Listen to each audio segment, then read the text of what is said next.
Dia 21 de março. As colheitas virão. Eu as abençoarei e abençoarei os lugares em torno da minha colina. Na estação própria farei descer chuva. Haverá chuvas de bênçãos. Elas saberão que eu sou o Senhor, quando eu quebrar as cangas do seu junco e as livrar da mão daqueles que as escravizam. Ezequiel, capítulo 34, versos 26 e 27. Todos nós em constante semeadura em nossa vida. Como consequência disso, estamos constantemente colhendo os frutos do nosso plantio. No texto lido, o Senhor afirma que na estação própria fará descer chuva, e haverá chuva de bênçãos. Essa é uma palavra que traz muita esperança, pois o texto conclui: elas saberão que eu sou o Senhor. Acabamos de entrar numa nova estação. O outono traz consigo algumas particularidades. Com o outono vêm as chuvas que marcam o período de colheitas. Isso significa que podemos olhar os campos e contemplar frutos maduros. Mesmo que estejamos apenas no terceiro mês do ano, certamente já podemos iniciar algumas colheitas em nossa caminhada. Nesta estação existirá para você solução de conflitos e preparação para as estações seguintes.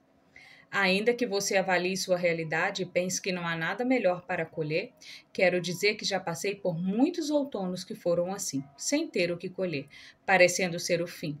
Mas o que fez a minha situação mudar foram as minhas atitudes. Apesar de olhar ao redor e não contemplar os frutos desejados, agi ativamente.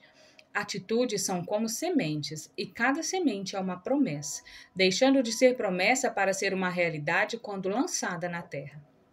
Com a palavra de hoje, somos desafiados a estar no lugar certo para que o Senhor nos abençoe, pois as colheitas são promissoras. Quando existe gratidão, sempre haverá multiplicação. Leitura bíblica, Gênesis capítulo 25. Outros descendentes de Abraão. Abraão casou com outra mulher que se chamava Quetura, e ela lhe deu os seguintes filhos: Zinrã, Joquissã, Medã, Midian, Isbaque e Sua. Joquissã foi o pai de Sebá e de Dedã. Os descendentes de Dedã foram os Assurreus, os Lestuseus e os Leumeus. Os filhos de Midian foram Efá, Éfer, Enoque, Abida e Elda. Todos esses foram descendentes de Quetura. Abraão deixou tudo o que tinha para Isaque, mas deu presente para os filhos das suas concubinas. E antes de morrer, separou-os de Isaque e mandou que fosse morar na terra do Oriente. A morte de Abraão. Abraão viveu 175 anos. Ele morreu bem velho e foi reunir-se com seus antepassados no mundo dos mortos. Os seus filhos Isaque e Ismael o sepultaram na caverna de Maquipela, que fica a leste de Manre, no campo de Efron, que era filho de Zoar, o Eteu. Este era o campo que Abraão havia comprado dos heteus. Abraão e Sara foram sepultados ali. Depois da morte de Abraão, Deus abençoou Isaque, o filho dele, que morava perto do poço daquele que vive e me vê. Os descendentes de Ismael. Ismael, filho de Abraão e de Agar, a escrava egípcia de Sara, foi pai dos seguintes filhos, por ordem de nascimento: Nebaiote, o filho mais velho, e em seguida Quedar, Abidel, Mibissão, Misma, Dumá, Massá, Haddad, Tema, Getur, Nafis e Quedemá. São esses os 12 filhos de Ismael. As suas terras e seus acampamentos receberam os nomes deles.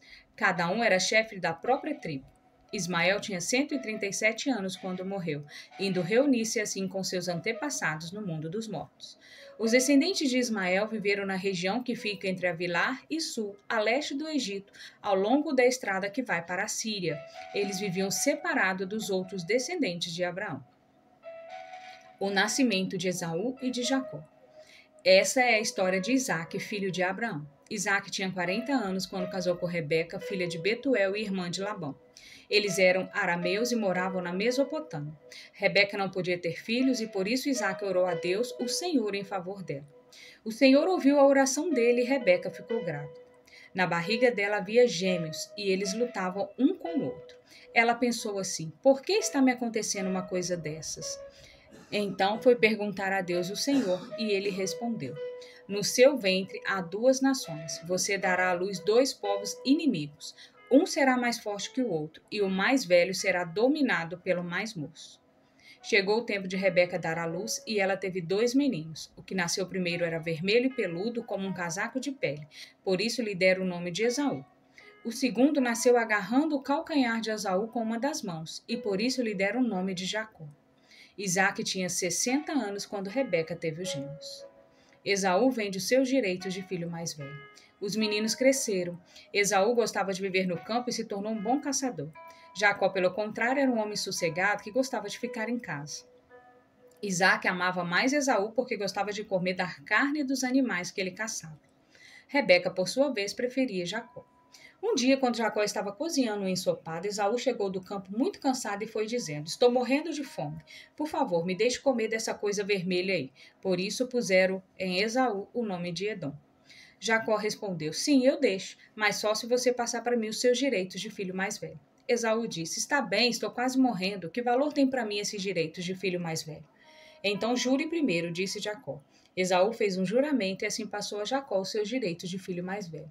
Aí Jacó lhe deu pão e o ensopado. Quando Esaú acabou de comer e de beber, levantou-se e foi embora. Foi assim que ele desprezou os seus direitos de filho mais velho. Palavra-chave: tempo.